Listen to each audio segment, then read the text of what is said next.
Okay, this is Uncle Kenny coming at you tonight. I've got so much to chew on that I thought, you know what, I'm just going to blast it out in a video.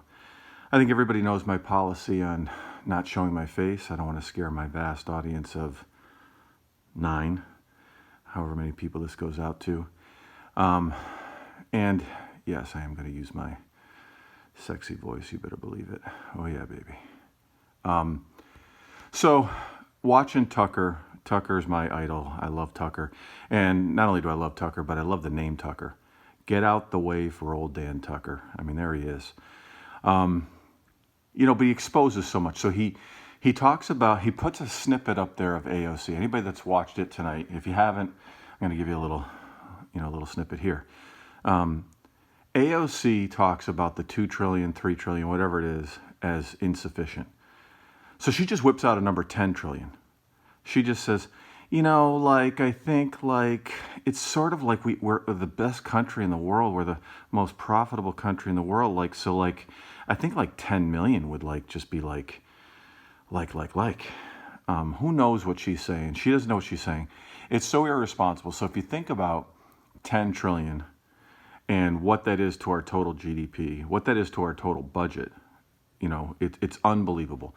But she doesn't even do it with any type of knowledge. It's not like she says, we need 2 trillion for infrastructure. And by the way, infrastructure is 5% for roads and bridges. The rest is nonsense.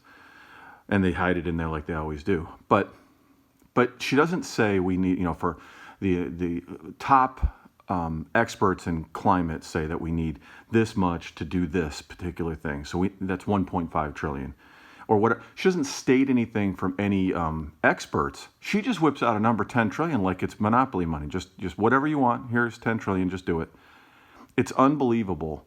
And then the other thing that I would say that has nothing to do with Tucker tonight, but when you think about most people when they hear the term liberal, right, and conservative, or progressive and conservative, you would think we've flipped these names and what they mean.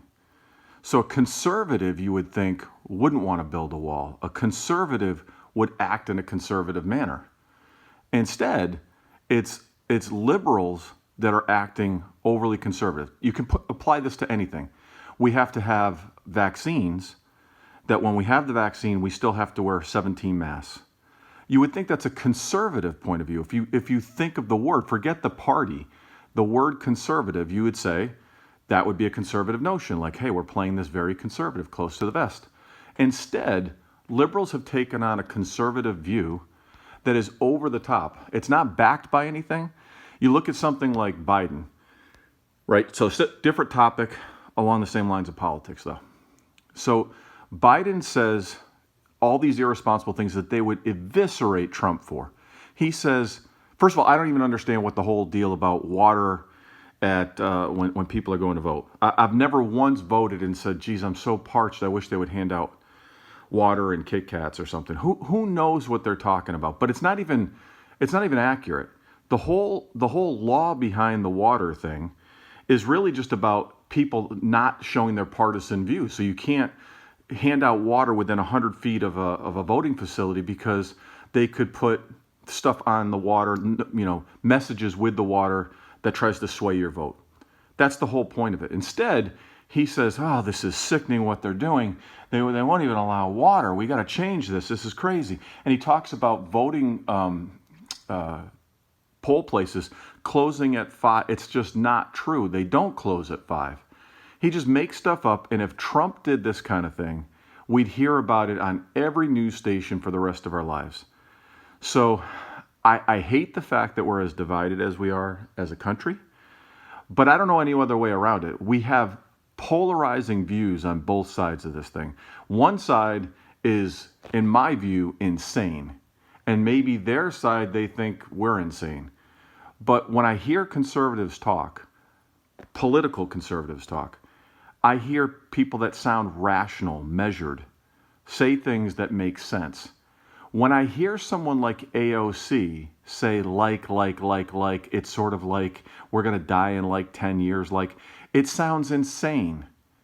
When I hear Pelosi say people will do what they're going to do, referring to rioters, It's insanity. It's just there's nobody on the left that could look at something like that and say, "No, that makes sense. I agree with Nancy Pelosi." It's unbelievable the stuff that gets spewed out. I don't know of a Democratic politician that I've heard. I'm sure they're out there somewhere in some, borough somewhere. But I haven't heard of one that makes any kind of sense. Nothing that I stop and say. Even some of our friends from Minnechaug that went on and on about Pete Buttigieg when he first came out.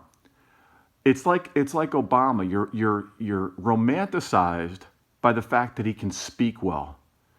Pete Buttigieg, they hated him in his own state. The crime in his state was through the roof. He did nothing in the state that he governed.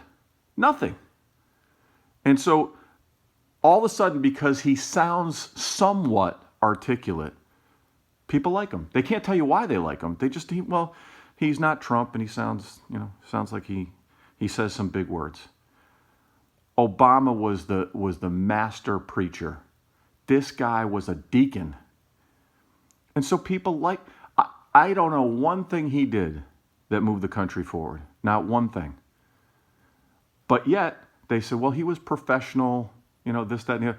I don't know. You dig up his past, there's a lot of stuff in his past that's extremely questionable.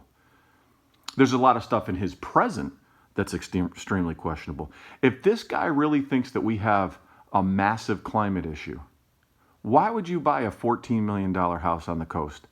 The coast is the first place that's going to get wiped out if the sea levels rise.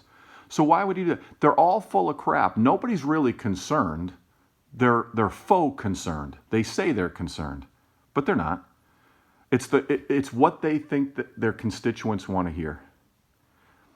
Juan Williams tonight on The Five said walls don't work, and proof of that is 3-year-olds and 5-year-olds were launched over a wall. That is the dumbest fucking thing I've heard in my life. Walls don't work because a couple of coyotes whipped a few kids over the wall and he thinks walls don't work. And even if you believe that, even if he believes that, you don't realize that there's a massive, massive surge. The numbers don't lie. They're all sticking their heads in the sand. And then when we get hung up on this calisthenics of vocabulary that is ridiculous from AOC saying it's white supremacy to use the word surge, they'll find every way possible to invoke some sort of racism, misogyny, xenophobia, whatever it's all it's calculated on their end.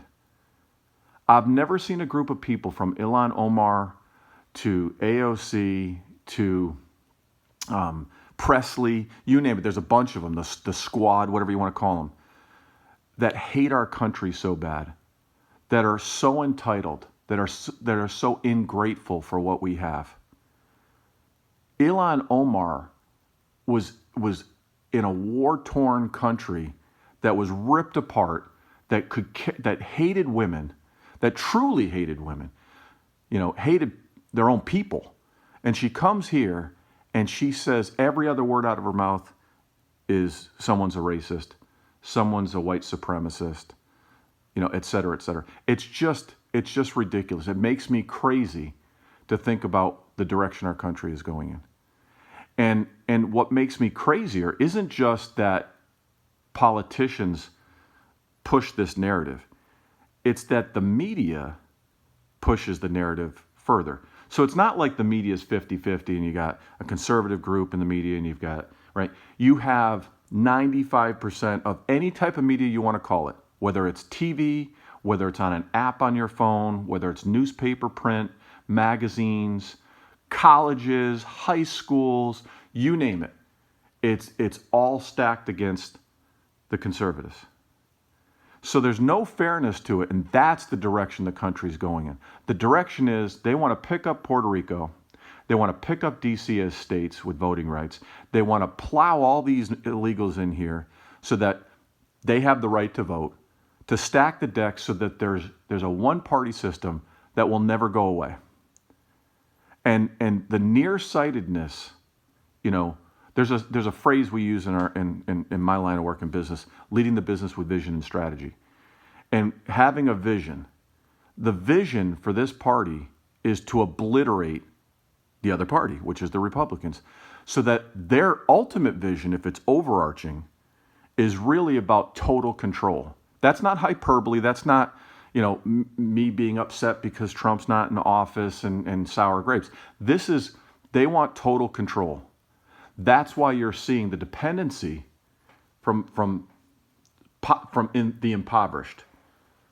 We have sunk trillions of dollars into inner cities. Look at Baltimore.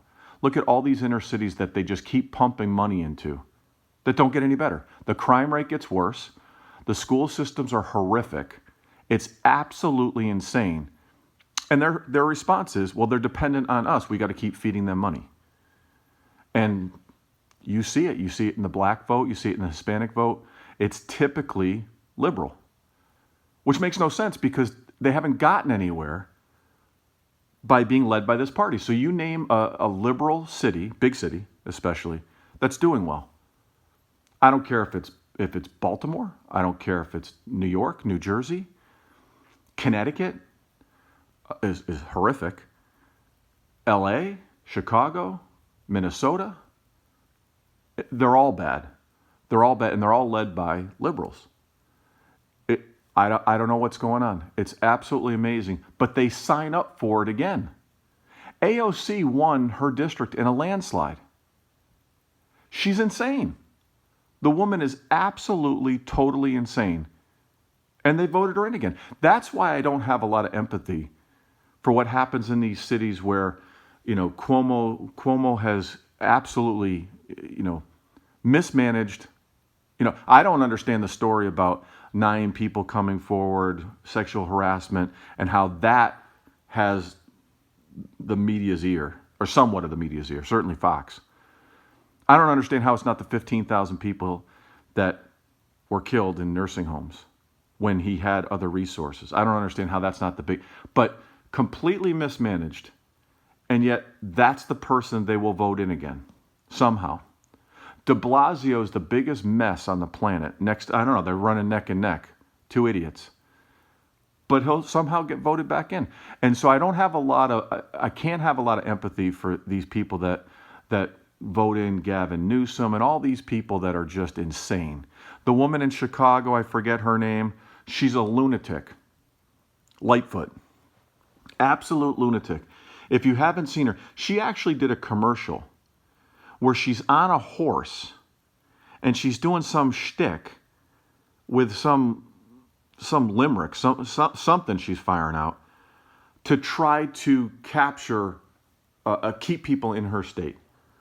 That this is the state to be in. It was the hokiest, dumbest thing you ever saw. Begging people to stay because they're fleeing due to the crime rates. And then on top of that, if the crime rates are terrible, the thought process is defund the police. All of the things so think about this for a second. I'm fired up. Think about this for a second. Kamala Harris, where could you go in your life and tell your current boss previously that he's sexually harassed women, he's a misogynist, and he's racist, and then get hired by that person? Where could you go and say, okay, this person called me all these horrific, slanderous things. I'll hire her. I'll hire her to one of the highest offices in the country as a VP. Who would do that? Woke people do that because he said in advance, I don't want the best person for the job. I want an African American female for the job. Tucker said it best. He had somebody on, I forget who it was, a nobody, whoever it didn't matter, who was backing, this whole diversity thing. And I'm for diversity. I'm just not for forced diversity. I'm not for anything that's not organic. You don't force it in there. So his comment was, you mean to tell me that if somebody is not qualified to fly a plane that you're going to get on, but they're diverse, we have to force that in there? And the woman said yes. He said, so a qualification for flying a plane is diversity, not skill. It's the dumbest thing you could imagine. It's just so stupid.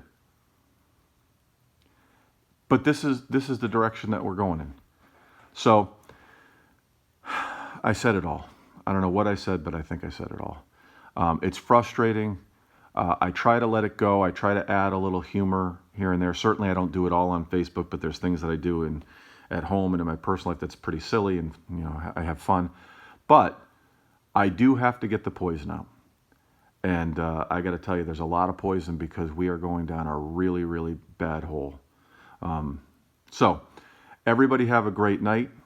Get out the way for old Dan Tucker. He's down the home stretch here. And I will say this before I close out.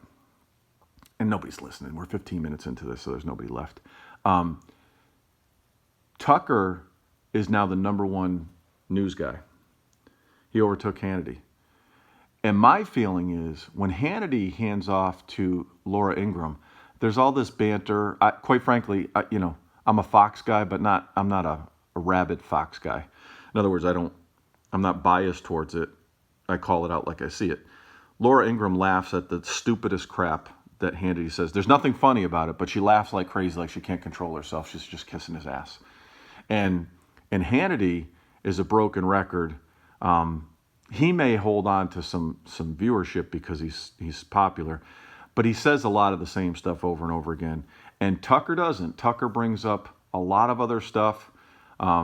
He's more diverse in his topics, and he doesn't kiss anybody's ass. So you'll notice Tucker won't have